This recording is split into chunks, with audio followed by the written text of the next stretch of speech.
A lot of people have been waiting all morning and all afternoon for you to come on, so we're pretty pumped. So before Layne gets started on his presentation, he's gonna be taking a deep dive into calories in, calories out. If you don't follow him, you know that he takes just a very science, no BS approach to nutritional coaching and nutritional sciences. So it's super, super cool. And I feel like that's what the society really needs, is to sift through a lot of the nonsense and to get some real actionable information out there. So I actually met Layne a long time ago. I was actually judging a bodybuilding show, and I believe I was a pro qualifier, and I had a buddy that was doing that show, and we figured this, my buddy, he was like a shoe-in to win. They give a pro card to the overall. And I saw in the roster that Layne was competing in the show. I was like, oh, that's cool. That's the guy that gives all that free, awesome information on bodybuilding.com. Back before social media, you guys had like blogs on bodybuilding.com. You could probably still go in the archives. I'm like, oh, that's cool. That guy gives a ton of good, awesome information out. And man, he came in, Layne just came in, and like his physique was just like commanding. And I looked for so many ways to give it to my buddy, ethically, but it just wasn't happening.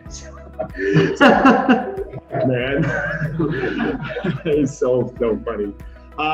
So since then, Layne has gone on to get his BS in biochemistry with honors from Eggert College, PhD in nutritional sciences with honors from the University of Illinois.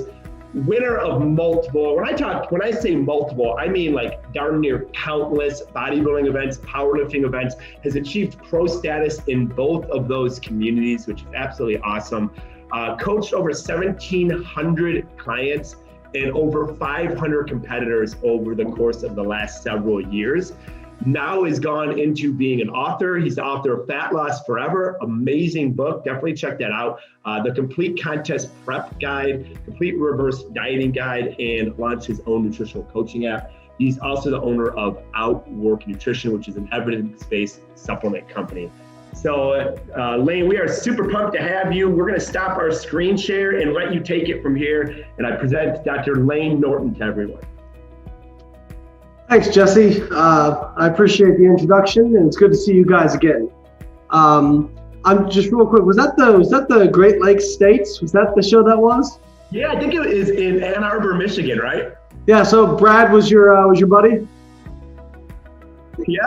That's funny. I still remember. He was tough, and he ended up being a really good pro himself. Actually, I think he won a pro show as well. So yeah. Thanks everybody for letting me go down that self-indulgent lane for a second. So I am going to, let's see here, share my screen. Here we go. All right, so I have some slides prepared for you guys. I'm going to share my screen. Yep. Share. There we go.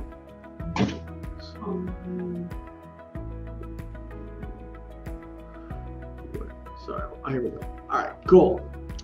All right, so we're going to talk about calories in, calories out. Now, all of you have heard this term, I'm sure. There is a lot of confusion around calories in, calories out. And hopefully, what I'm going to be able to do is to dissipate some of that confusion for you guys, point out what really matters, what this stuff really is, and then hopefully have some time to take some questions from you guys. Now, can all of you hear me okay? Yes, yeah, we're good. Yeah. Okay, great, awesome. All right, so let's get into it. All right, let me just move my, okay. So when we talk about calories in, calories out, what we're speaking about is what's called energy balance. So basically the energy coming into your body versus the energy you are expending.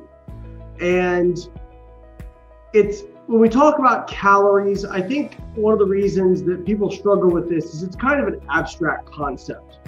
Calories are not something that you can look at on a microscope, or what they are is a unit of measurement. So think about calories like you would hands on a clock, all right?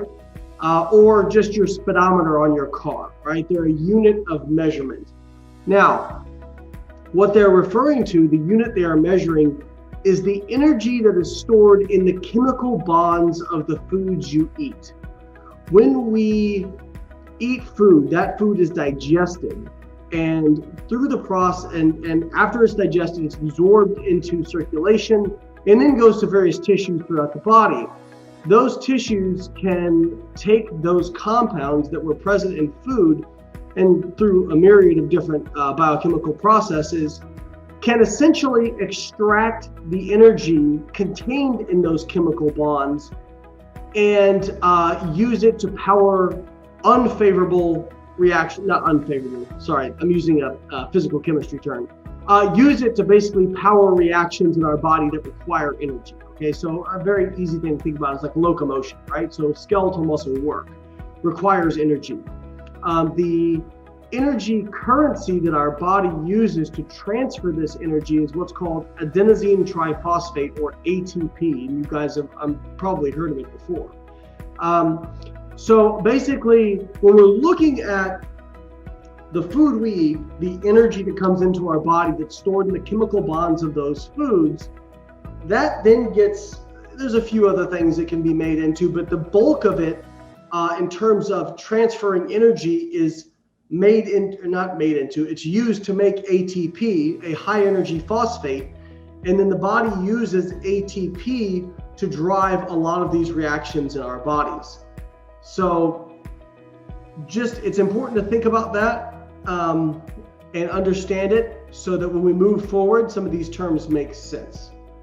Okay, so let's go through the components of energy balance, which is calories in and calories out. Now, the equation is quite simple, right? Your energy intake versus your energy expenditure, aka calories in versus calories out. So if your energy intake equals your energy expenditure, the system is at equilibrium, or what we call energy balance. If your energy intake exceeds your expenditure, the system is in a surplus, and if your energy intake is less than your energy expenditure, the system is in a deficit. Very simple, those sorts of things. And I think, again, what's confusing to people is they look at these sorts of things and they say, well, that's way too simplistic to explain weight gain or weight loss. And I think what they're confusing is the idea of the simplicity of the overall system with its components being simplistic.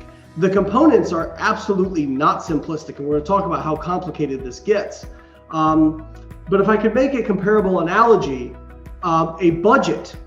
So we all know if you want to save money, you must earn more money than you spend. That I don't think anybody would debate that. However, what we do know is your expenses fluctuate, right? You can't predict that your car is going to go out one week.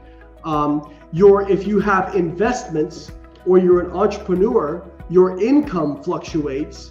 And so while we know that you must earn more to save money, or earn more than you spend to save money, both sides of that equation can get rather complicated. So I just want you guys to keep that in mind as we move forward. So this plays into what we call the first law of thermodynamics. So this idea of energy balance. The first law of thermodynamics states that energy can neither be created nor destroyed, only transferred from one form to another. So meaning when we eat food or we ingest those carbons, all right, all food is basically carbon skeletons. You have some nitrogen, you have some oxygen, all these things. But the body's got to do something with it. It's not just going to into thin air. And by the same token, we cannot create matter out of nothing, right? So it has to go somewhere. So for example, the energy contained in food is transferred throughout various metabolic processes to produce ATP, which is a high energy phosphate that's used to drive various energy requiring processes in the body. Now, when we say that stuff has to go somewhere, the end products of metabolism, other than ATP, are actually CO2 and water.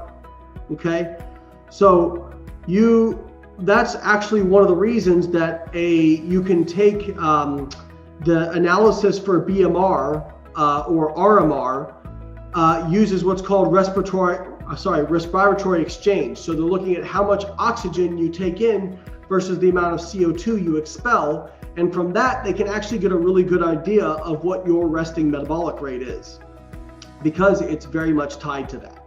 And then water, of course, in your urine, you pee. So that's where the H2O comes out. Now, interestingly, people will hear that, and I've heard people say, well, maybe we could burn more calories if we just breathed a lot, or just took a diuretic and peed more. No, that's not how it works. All you're doing is diluting your urine with doing one, and all the other one you're doing is really fancy Lamaze. Okay, so, but it's important to understand that these compounds go somewhere. They don't just dissipate into nothing. Now, some people, we're going to talk about criticisms of energy balance. Some people have said that this second law of thermodynamics, that an isolated system always increases in entropy, or moves, systems of more order tend to move towards systems of less order. That this somehow kind of invalidates the first law of thermodynamics, and we're going to talk about why that's not the case. But essentially, think of it like this. If you have your house, your apartment, whatever, if you do not put energy into cleaning it, what happens? It moves from a system of more order to a system of less order and more chaos. Thermodynamics operates the same way. So more favorable reactions, or for example, catabolism, where you're taking large molecules, breaking them down to small molecules, those tend to be energy favorable insofar as you can get energy out of those, and that doesn't require as much energy. However, if you want to build tissue, for example, fat tissue, muscle tissue, lean body mass, whatever it is, it requires energy, okay? So in the case of muscle protein synthesis, that's an ATP requiring process. And in the case of synthesis of new fat tissue, that still requires excess energy. So just keep that in mind. So when you're taking large molecules, breaking them down to smaller molecules, that tends to be favorable in terms of it produces energy, which we see with fat metabolism. Adipose tissue is basically just big globs of triglyceride, and through lipolysis, which is the breakdown of that triglyceride into free fatty acids, and then free fatty acids entering what's called beta oxidation, you're taking those large fatty acids and you're breaking them down to smaller units, essentially down to acetyl-CoA, and that is going to produce energy. Whereas if you're building fat tissue, or you're increasing fat tissue, you're taking smaller molecules, fatty acids, and creating triglyceride out of them. So again, requires energy. Hopefully I explained that well. So again, examples, protein, carbohydrates, and fats are large molecules that get metabolized to smaller molecules. And this is what you tend to wind up with in terms of end products of metabolism, CO2, water. And then in the case of amino acids that are not stored in the body in terms of basically lean tissue, they are expelled as ammonia in the form of urea in your urine. Okay. So I just threw a lot of science jargon at you, but basically what it means is the energy that enters the system must go somewhere. It's not going to just disappear. And it also means you can't make mass out of nothing. So people who say something like starvation mode, that if you're eating too little, you can actually get fat. No. If you, not to make light of something, but if you look at people from the Minnesota starvation experiment back in the 1940s, where they took men, I think it was a couple dozen men, maybe actually it was 15. They took men and they basically had them eat around 800 calories a day. There was not a single person who did not lose a large amount of weight, because if you have small amounts of energy going into a system, it has to go somewhere. Now, where people get this confused is a lot of people say, well, I seem to pack on pounds even though I'm eating very low calories. Typically, what's happening is either one, they're really drastically underestimating their calorie intake, or two, they are eating very low calories interspersed with brief periods of massive binge eating. And you can anybody who tells you that you can't store large amounts of energy from binges is lying to you, or not necessarily lying to you, either lying to you, wishful thinking, or doesn't understand metabolism. So that's where people can say, well, I eat 1,000 calories a day. You eat 1,000 calories during the weekdays, and then on Saturday you have about 4,000 calories, and it completely undoes the work that you did during the week. So again, you cannot create energy out of nothing, and you cannot just dissipate it into thin air. Now, a lot of people have said, well, calories in, calories out. We know that's BS because all calories aren't the same. No. So this calories in, calories out does not, part of the science behind this, it does not claim that all sources of food calories affect energy balance equally. We're going to talk about that more in depth. And some have postulated, this gets back to the laws of thermodynamics, that since the human body is in a closed system, thermodynamics doesn't apply. But basically, these people don't understand physics. So the idea is that, we're going to talk about this later, but the idea is that when you assess calories from food, the way they do that is using an apparatus called a bomb collimator. And essentially what happens is they take a foodstuff, they put it in, and they burn it. And they have the bomb collimator is a chamber, and on the outside of that chamber there is water, and they have a thermometer in that. And based on how much, once they burn that food, how much it raises the temperature of the water tells us how much energy is in that food. So people have said, well, the human body isn't a bomb collimator, and they're absolutely right. But it still obeys the laws of thermodynamics, and we're going to talk about that more in depth. Okay. So let's talk about calories in. What makes up calories in? It's the energy that goes into the system, and it's relatively straightforward. It's certainly more straightforward than energy expenditure. It's the amount of calories contained in the food you eat, although this can be variable depending on the metabolizable energy of the food you eat. So for the average human diet, for example, they can measure how much metabolizable energy you're taking in because they can measure how much essentially undigested energy shows up in your feces. There's actually people who do this, like the research where they basically collect poop and look at how much energy is in it.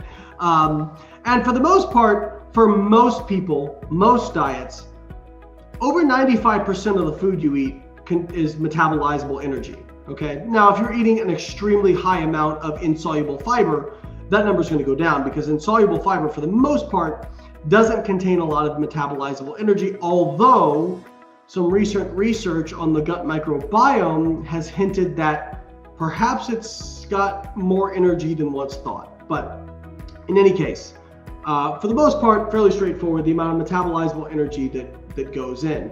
And as we discussed, calories are not molecules or physical matter. They simply refer to the energy contained in the chemical bonds of food molecules. Now, again, this gets a little bit more complicated when people mistake calories in, calories out for calorie counting.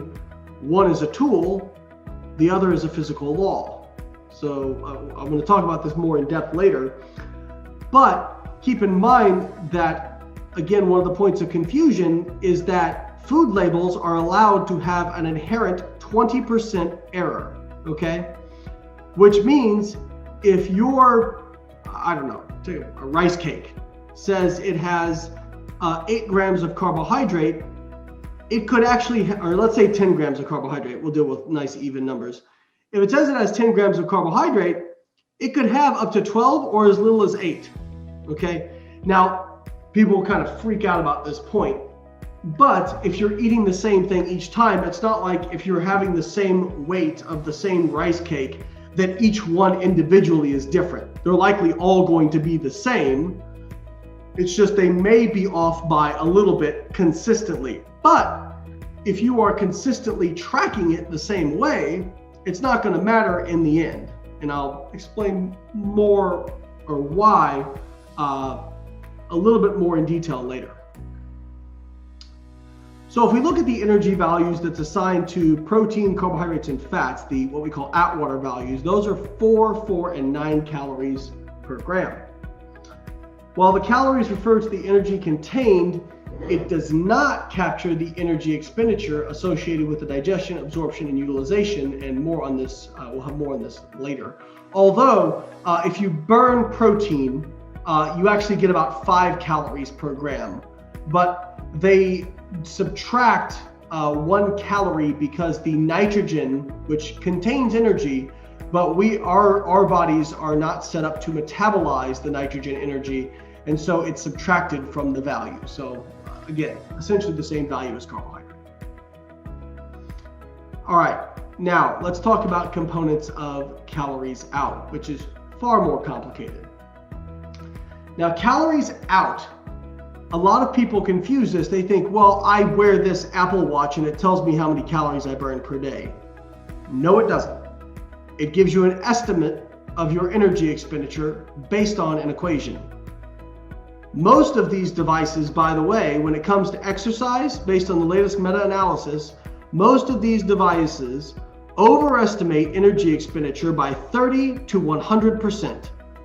Meaning that if your watch, this is where a lot of the points of confusion come in. Somebody says, well, I burn, 3,500 calories a day, but I'm eating 3,000 and I'm not losing weight. That therefore, calories in, calories out is BS. No, what do you think is more likely? That a physical law is actually wrong, or that your watch is just not accurate? I'm gonna say it's probably your watch not being accurate. So the components of your total daily energy expenditure include basal metabolic rate, which is for most people around 60% of their total daily energy expenditure. It can be variable, but this is relatively correct for most. NEAT, your non-exercise activity thermogenesis, is quite variable. For most people, around 10 to 25% of your TDEE. Then you have the thermic effect of food, which is about 10 to 15% of your TDEE. And then the remaining is exercise, which of course is variable depending on how much exercise you perform. Again, I don't want you guys to be dogmatic about this. If you are somebody who's extremely sedentary, it is likely that your basal metabolic rate is going to make up a significantly greater proportion of your daily energy expenditure.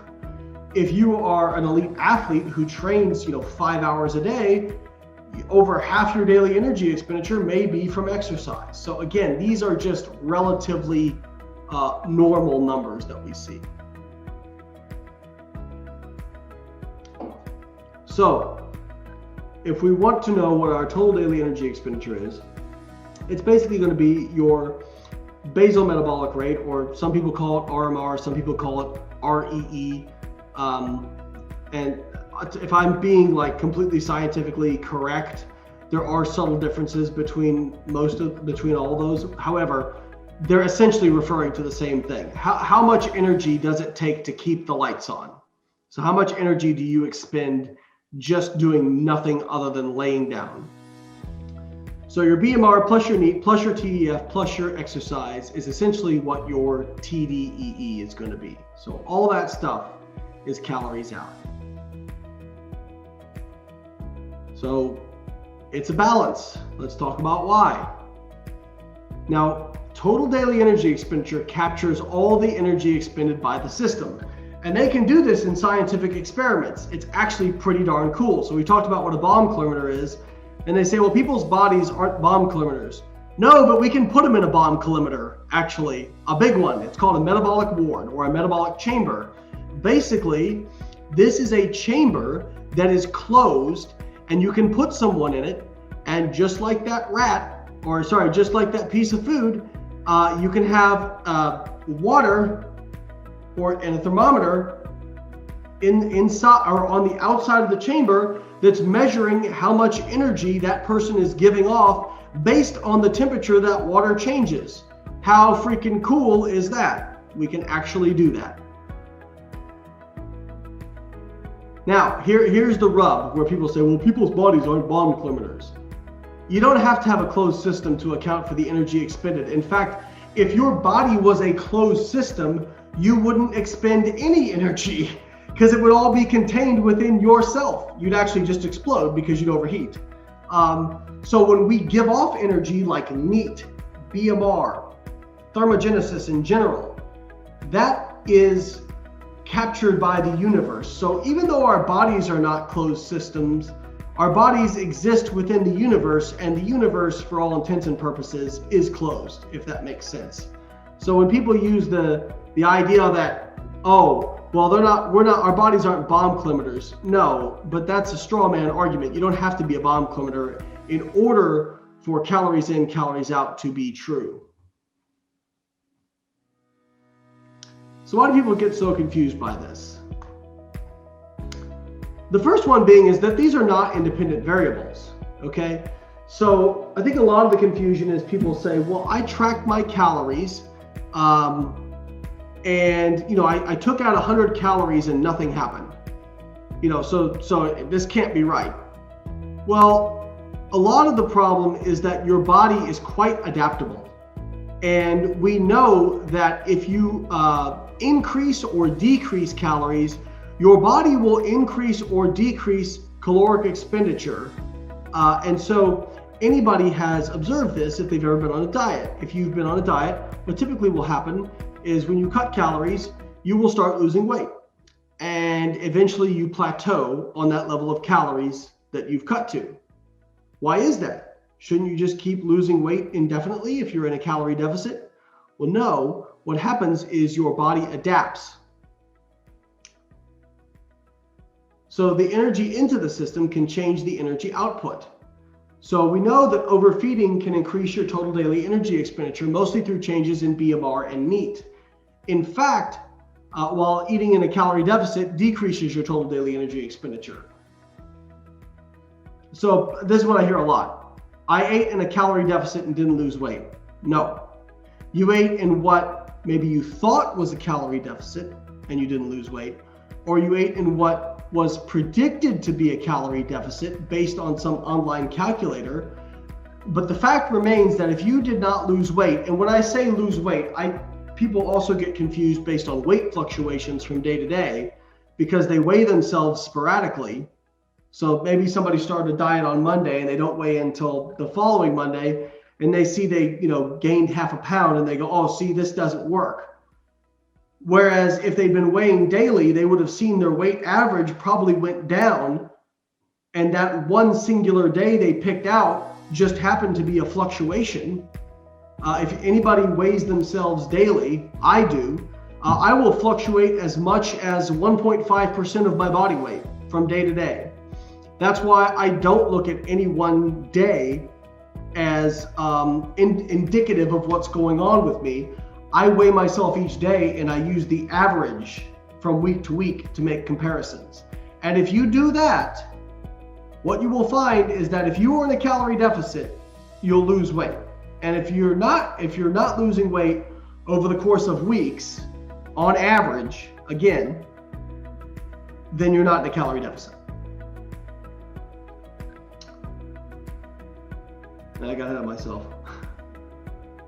So let's look at why this gets more complicated. So we know BMR, again, is the amount of energy it requires to just keep the lights on.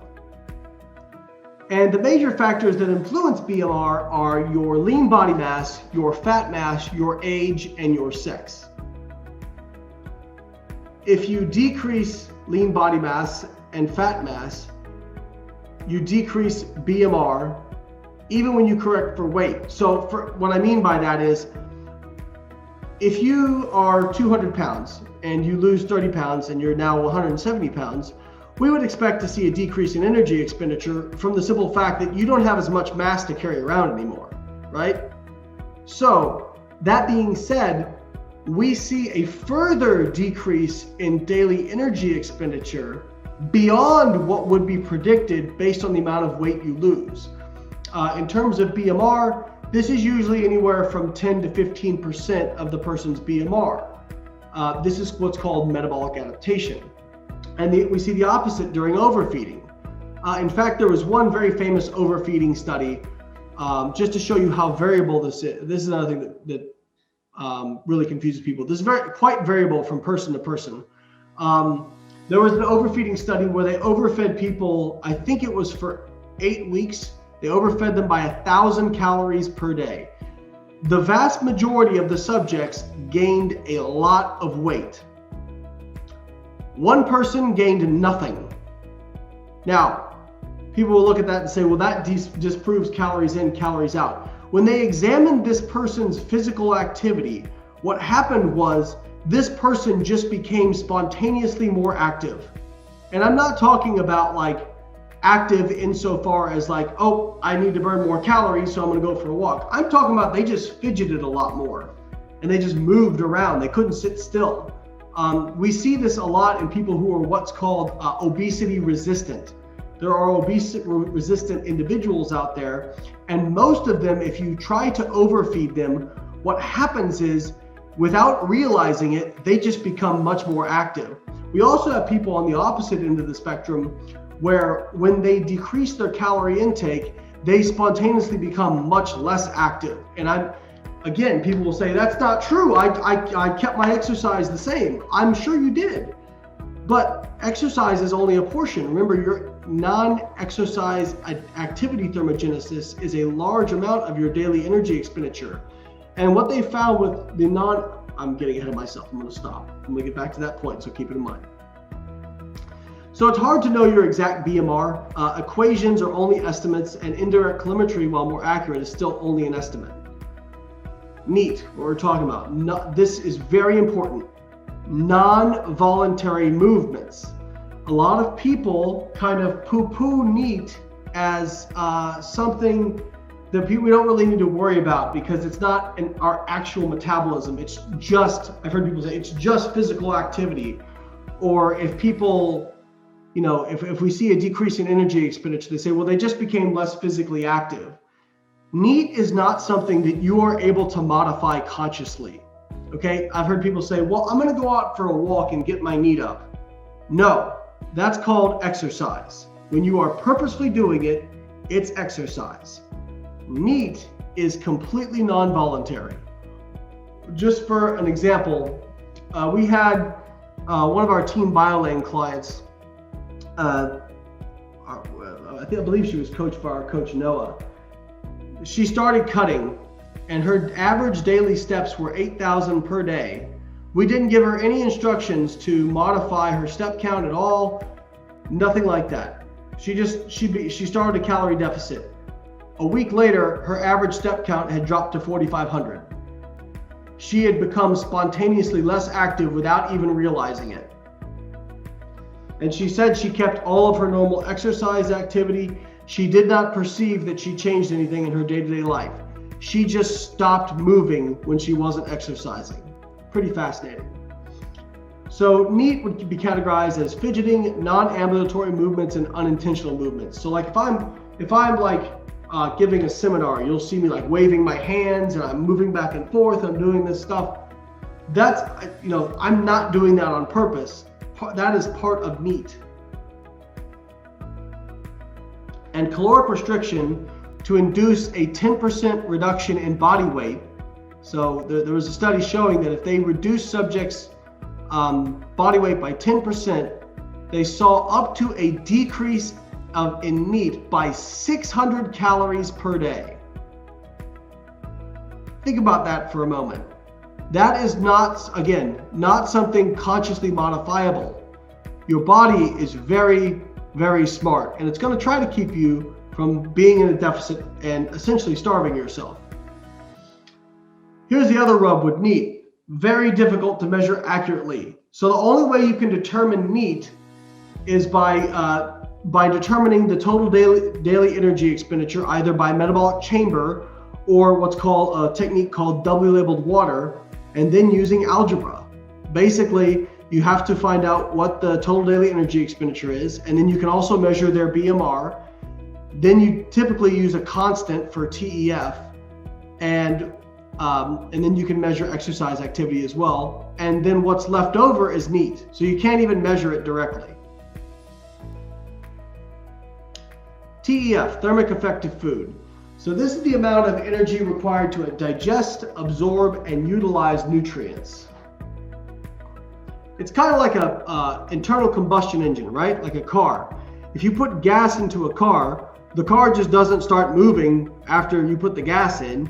you have to start the car, right? You need a battery because you need to put energy in order to extract the energy out of that gasoline. And as we know from, they're not perpetual motion machines, that extraction is not 100% efficient. So when we look at something like protein has a TEF of 20 to 30%, whereas carbohydrates is only 5 to 10% and fats are 0 to 3%, okay? So if you eat 100 calories from protein, your net from that, after you account for the increase in energy expenditure due to feeding, is going to be 70 to 80 calories. If you eat 100 calories of carbohydrate, it's going to be 90 to 95 calories. If you eat 100 calories from fats, it's going to be 97 to 100 calories. And that's why we see that high protein diets tend to cause more fat loss compared to calorie equated lower protein diets. This is due to increased energy expenditure from TEF. And again, people will say, well, calories in, calories out is BS because it assumes all calories are the same. Well, all calories are the same because calories are just, say it with me, a unit of measurement. However, all sources of calories do not have the same impact on energy expenditure as you can see. So no, calories in, calories out does not assume that all foods are equal based on their calorie content. It doesn't assume that at all. And also, this doesn't mean that protein can't be stored as fat or that it's like somehow a negative calorie food. Negative calorie foods don't really exist. I mean, unless you're talking about tree bark, like something completely indigestible. Even something like celery. Celery is very, very low calorie. I think I want to say it's something like a kilogram of celery only has about 50 calories of metabolizable energy, but it still has energy. There are no, people always try to come up with mental gymnastics of how they can eat quote unquote free foods that don't count. And they say, well, you're going to expend more energy digesting and absorbing the nutrients from celery than it actually has. No, that's not true. Is it a very low calorie food? Absolutely. Is it a negative calorie food? Absolutely not. Now, exercise activity is the amount of energy expended during exercise. Very straightforward. But again, this is actually typically relatively low. If we look at an hour of resistance training, depending on the person who's doing it, it burns about 150 to 500 calories, okay? Even an hour of super intense exercise, about the max you can get up to is about 1,000 calories. And then we're talking about people with, more lean body mass who expend more energy. If you're a 120-pound woman, I'm sorry, I don't care what your watch says, you're not burning 1,000 calories an hour. And nearly all consumer caloric expenditure devices overestimate energy expenditure by 30 to 95%. Now, when I say that, I want to make something clear to you guys. So this is my watch right here. Right now, it says I have burned 1,628 calories from exercise. Now, do I think I've burned that much? No, I do not. However, if it says today that I burned 1,600 and yesterday it says I burned 1,200, do I feel relatively confident that I did burn more today than I did yesterday? Yes, I do. I think that the precision on the devices is probably relatively good. I think the absolute accuracy is probably very low.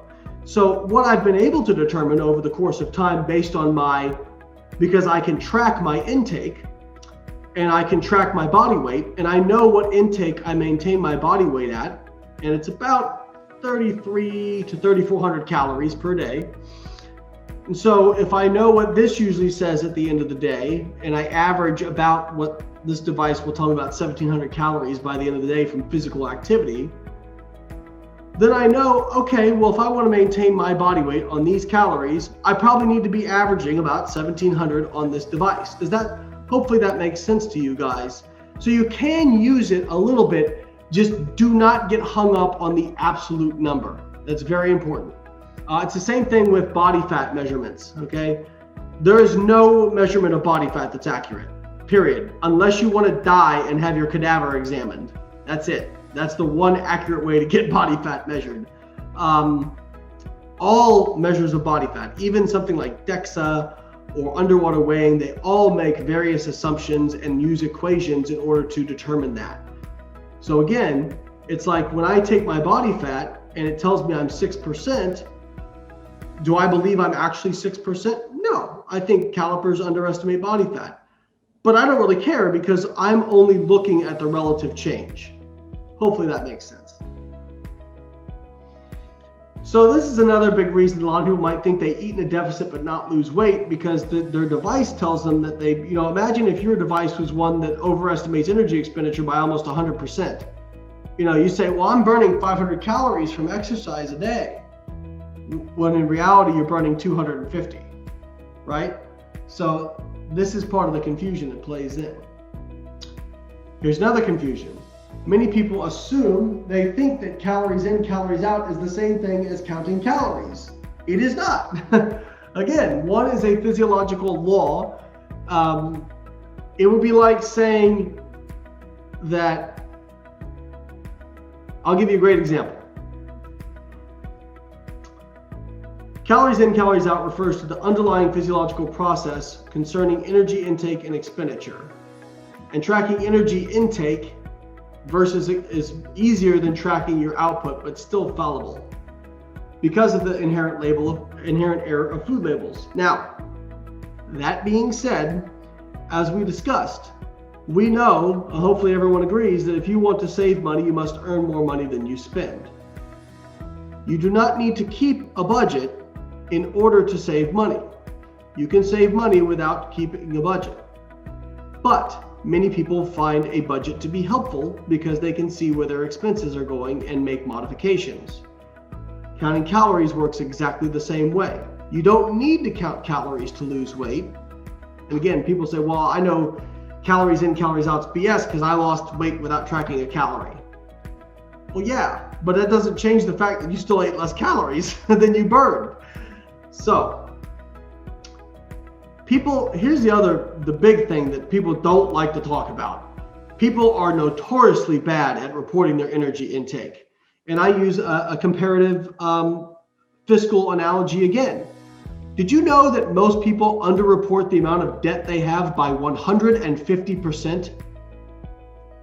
People do not like to even admit to themselves the shit they're getting wrong. Hopefully I can say shit. Sorry, Jesse.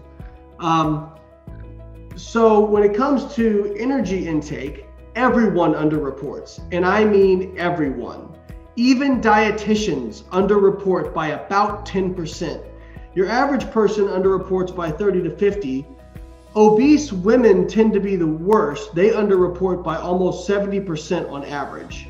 And I'll give you an example of how powerful this is. Now, I think a lot of people don't like this because it feels quite attacking. People say, well, I'm not a liar. And I don't think necessarily that people are purposely lying. I think that people are really terrible at understanding portion sizes. And so they'll say, well, I had a salad yesterday. And then they'll say, well, it's probably 300 calories. I urge you to go to any restaurant and look at the calorie value of a salad. If you can find one under 800 calories, let me know. Most of them are quite calorically dense. And the same thing, you go to any restaurant and look at some of the dishes that aren't like the lighter options. You're hard pressed to find dishes at restaurants that are under 1,000 calories.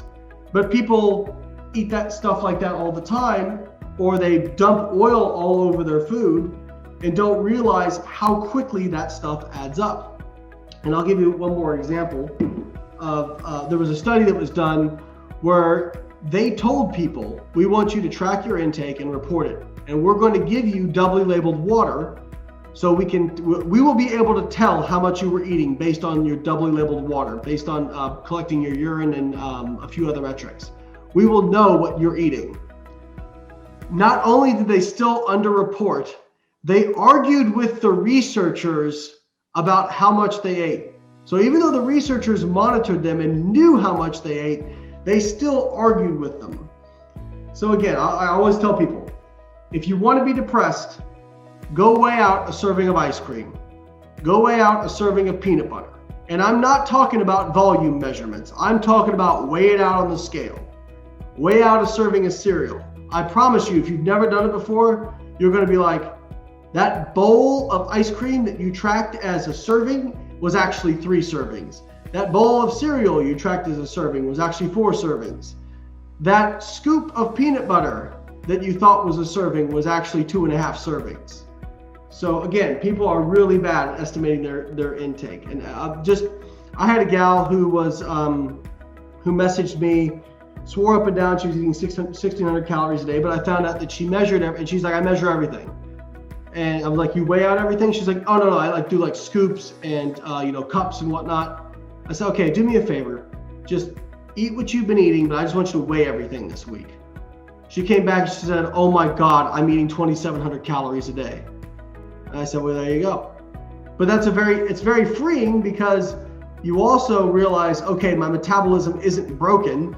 I'm not a unicorn. I've just been underestimating what I've been eating. Okay. Now, as we discussed, calories out is far more difficult to track than calories in. In fact, it's nearly impossible if you don't have access to lab equipment. So people will say, well, if you can't track it, then why do we even talk about it? Just do keto or whatever. Well, you can, because you can basically, if you have 2 inputs to the equation, you know that you will be able to deduce the third, just the way I did. So if you track your body weight and you track how much calories you're eating, you'll basically know what your energy expenditure is on an average day. I mean, again, like it can fluctuate day to day, but you'll know what your average energy expenditure is. Like I said, I know our app does this automatically, our Carbon Diet Coach app. But I know that my average daily energy expenditure is right around 3,300 and change, probably like 3,380, something like that. But again, it changes from day to day. But on the average, that's close.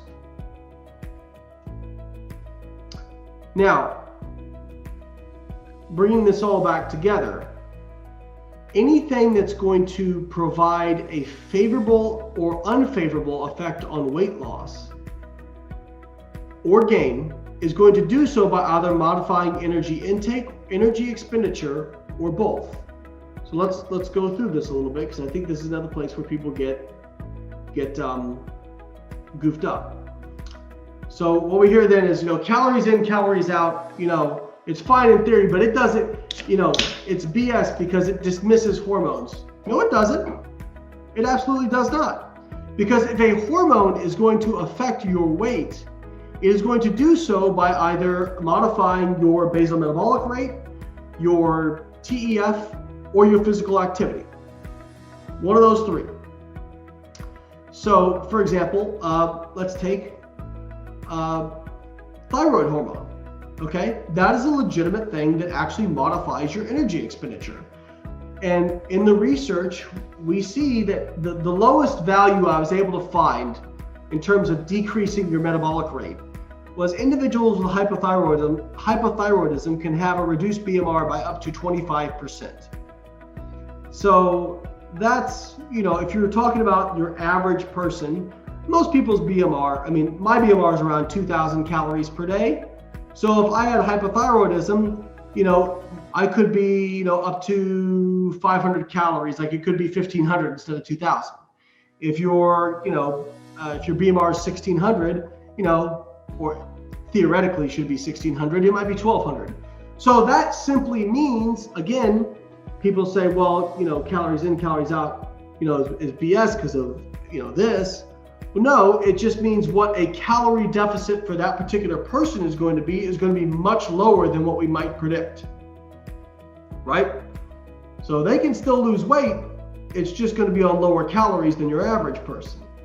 Now, that being said, thankfully, we have various endocrinologists that can help correct this. This is where I'm going to get a little bit tough love on just people in general.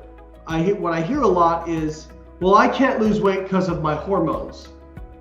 So then my next question is, what hormones are you referring to specifically? Name them, and have you had them measured? And then usually they say something like no. And my next question is, well, if you believe these hormones are negatively impacting your weight loss or lack of weight loss, why do you not measure them? And then that comes down to psychology. Because if we measure them and it turns out that they are not low or not out of range, then that goes out the window as a possible excuse. So I don't know how many of you guys are coaches that are listening to this. I'm not saying you have to be confrontational with your clients, but it's also important to lead them down the logical road of, okay, well, if you think your hormones are causing you to have not be able to lose weight, then let's get them measured, right? And you will not believe how many times I've had clients resist me on getting their hormones measured because they would rather continue lying to themselves than actually getting results. Okay, so again, I got ahead of myself, but. Okay, so let's go through some dubious claims about hormones. Okay, so insulin is the most recent one that's been getting a lot of negative press. In fact, there are some people out there who say calories don't matter. It's all about insulin. Insulin is the fat storage hormone, and if we could just lower insulin, you'll lose fat. Okay, well, let's examine this. So there's an actual model. I'm going to focus on this a little bit only because it's a great example of how people can use kind of partial truths to drive a narrative and sound legitimate when in reality it's absolute nonsense. So the carbohydrate insulin model of obesity claims that insulin produces fat gain by driving fats into fat cells and trapping them there. And this is based on the fact that insulin inhibits lipolysis, which is the release of free fatty acids from fat cells. Insulin inhibits that. Now keep in mind, inhibits is not the same thing as completely stops. People want to think in black and white terms, and they want to think about metabolism as on and off switches, and it does not work that way. Inhibits simply means it slows down that process. All right. So basically what this model says is, okay, since insulin inhibits lipolysis, it's going to trap fat in fat cells, which makes them unavailable for the rest of the body. The body senses it's starving because it cannot access its own fat stores, and therefore people overeat in response to that. Meaning, we don't get fat because we overeat. We overeat because we get fat, and we get fat because of insulin. That's basically the core of this claim. A lot of mental gymnastics. So this is very easy to debunk. There are to date 20 plus studies out there that have equated calories and protein and have done controlled feeding, meaning controlled feeding that the food was provided to the participants, which is very important because obviously in free living studies, adherence can be a real problem. Now, it's important to equate protein because as we discussed, protein has a thermic effect beyond carbohydrate and fat. So these 20 plus studies are studies that have equated calories and protein, provided the food to participants, and looked at are there differences in weight loss. And again, even in the tightest, I'm going to show you guys this in a second, the tightest controlled studies, the metabolic ward trials, where literally people are in essentially food jail. All the food is completely provided to the participants. And in several of these studies, most by Kevin Hall, they've shown that even in diets equated for calories and protein, there's no difference in weight loss, essentially no difference in fat loss, even when insulin is up to 26% higher in a low-fat, higher-carb diet. So, and these 20 studies didn't show a difference either. In fact, they actually showed a slight favoritism towards low-fat diets for fat loss. Now, it wasn't what I consider a physiological relevant amount of fat. Basically, they showed an extra 16 grams of fat lost per day with a low-fat diet compared to a low-carb diet. I don't consider that physiologically relevant. However, there was a recent randomized controlled trial by a guy named David Ludwig, which claimed that reducing carbohydrates increased energy expenditure. So his version of the carbohydrate insulin model of obesity is that insulin reduces your energy expenditure, and that's how it makes you fat. So a little bit more quasi-scientific. And he actually published a paper that showed this big increase in energy expenditure on low-carb diets. And now I'm going to tell you why his paper makes 0 sense. There's numerous issues with this study. The first one being that this was not in a metabolic chamber or metabolic ward. This was using what we call doubly labeled water, which I touched on earlier, which has been shown. Basically, think about doubly labeled water like this. If we want to measure body fat via calipers are validated against DEXA. DEXA is considered the gold standard for measuring body fat. So doubly labeled water would be like calipers, and metabolic chamber data would be like DEXA, if that makes sense to you guys. And the problem with doubly labeled water, it's kind of technical, but essentially there's a few studies out there looking at low carb diets with doubly labeled water, and in each of those studies, they find that it overestimates the total daily energy expenditure compared to metabolic chamber. Now again, if you have metabolic chamber is what doubly labeled water is validated against. So if it's overestimating energy expenditure, it's not valid for low carb diets. And that seems to be because a ketogenic or low carb diet increases the amount of CO2 that you expire beyond what you would predict. And that amount of CO2 is CO2, because it's used to determine BMR. I'm getting technical, and I just spilled a drink all over my desk. If you're using CO2 to try to predict total daily energy expenditure, and you're overproducing CO2 relative to what you predict, then you will overestimate energy expenditure. Hopefully that makes sense. But on a more basic level, this study reported 400 calories a day increase in energy expenditure in the low carb condition. But the study also measured physical activity and BMR and showed no difference in either of those measurements. So my question is, where is this increase in energy expenditure coming from? Because it has to come from somewhere. They also didn't report weight or body fat, which I find quite curious, because doubly labeled water, I've worked with stable isotopes before, which is what this is. To buy doubly labeled water, use it, and then assess it via gas chromatography mass spectroscopy, you're talking about tens of thousands, if not hundreds of thousands of dollars.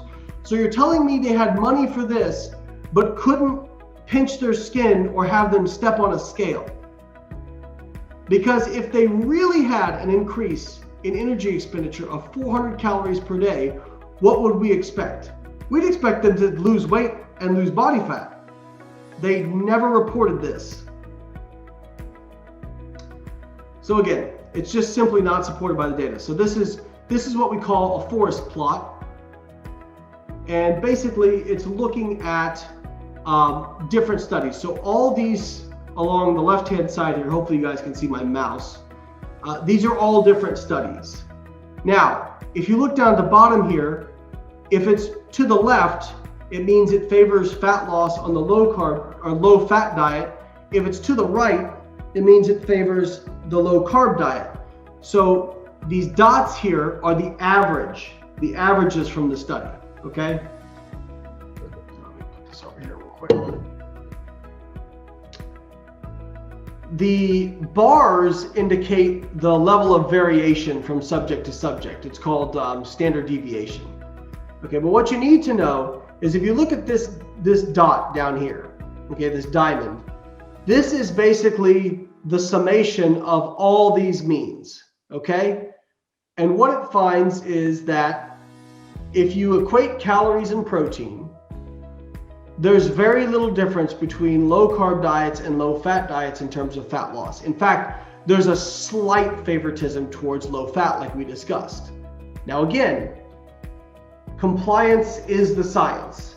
if somebody really enjoys a low carb diet and finds that it's much easier for them to stick to than say a low fat diet, I will never try to talk them out of it, because it's not worth reducing someone's compliance just to get an extra 16 grams of fat lost per day.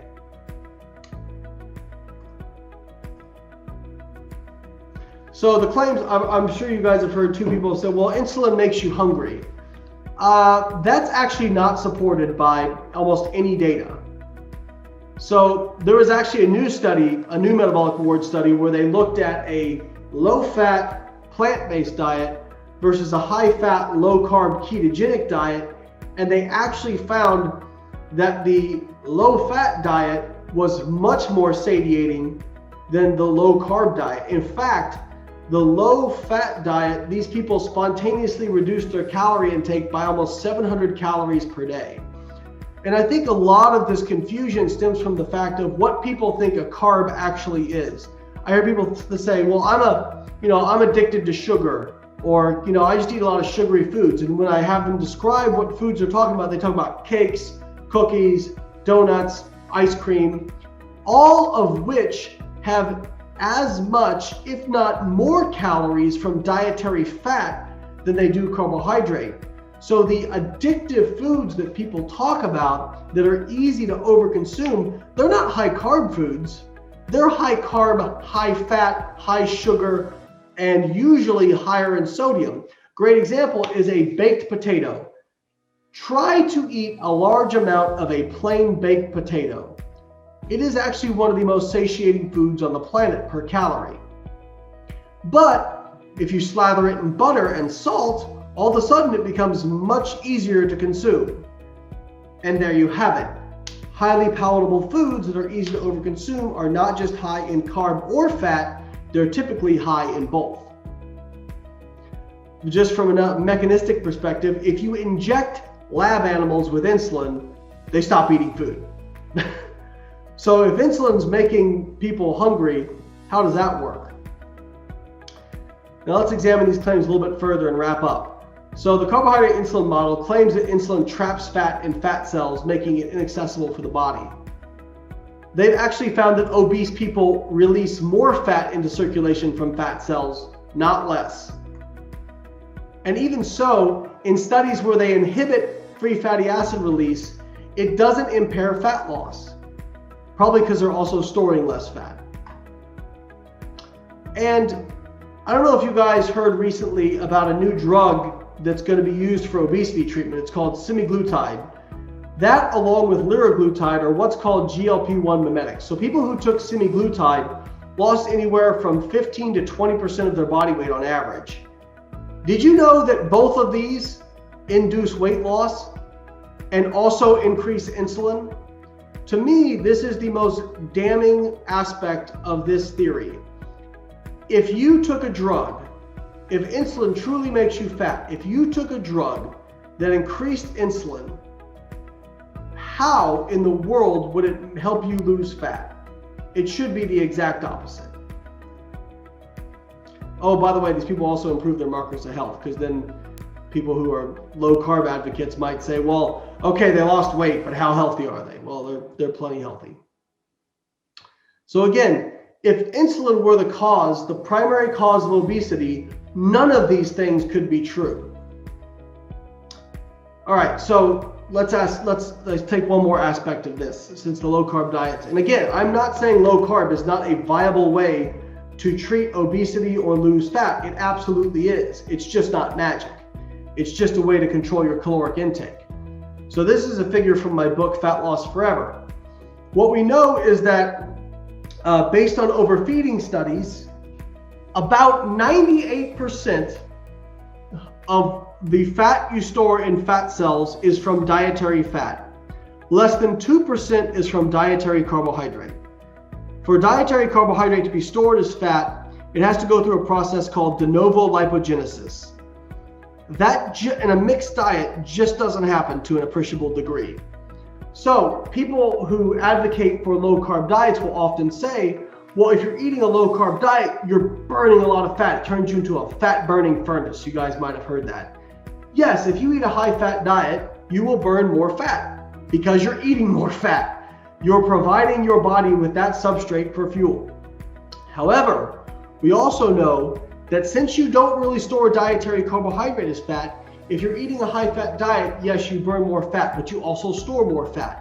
The amount of body fat that you lose is going to be the balance between the amount of stored fat that you oxidize or burn versus the amount you store. So for example, if you're eating these numbers are completely hypothetical. If you're eating a low carb, high fat diet, at each meal, you might store 100 grams of fat, but burn 150, in which case you're in a calorie deficit. The net effect is going to be a negative 150 gram fat balance. But if you're eating a high carb, low fat diet, you might only burn 60 grams of fat at each meal. But if you're only storing 10 grams, you're going to have the same overall fat balance, and you're going to lose the same amount of body fat. So if you want to just be able to say, hey, I burn way more fat, okay, we'll eat a low carb diet, great. But it doesn't mean you're losing more body fat. Burning fat and losing body fat are two different things. Losing body fat is the balance between the amount of fat you store versus the amount of fat you burn. Other silly claims, inflammation. So people say inflammation causes obesity and you've got to fix your inflammation first before you can lose weight. No, obesity causes inflammation. You're getting the cart before the horse. You reduce fat mass through any means will decrease inflammation. In fact, they even did a study where they had people eat over 100 grams of sugar a day. And we all know sugar is inflammatory. Over 100 grams of sugar a day versus 10 grams of sugar a day. Both groups were in a calorie deficit. Again, one was consuming 10 times more sugar per day, both in a calorie deficit. They both lost the same amount of weight and had the same improvements in inflammatory markers. The other claim is, well, I ate so much, I ate way more on a low carb diet and lost more weight than when I was counting calories. Again, calorie counting is not a diet. It is a tool. You don't have to count to lose weight, but you don't have to count, the term I like is you don't have to count calories, but they always count. And a lot of people say, well, I ate more with a low carb diet or a vegan diet or whatever and than I did when I was tracking calories, and I lost more weight this way. You didn't eat more calories. You might have felt like you ate more food because it was more satiating because you stopped eating junk food, but you didn't eat more calories. All right, here's the citations. And with that, I think I've got some time for questions if you guys have them.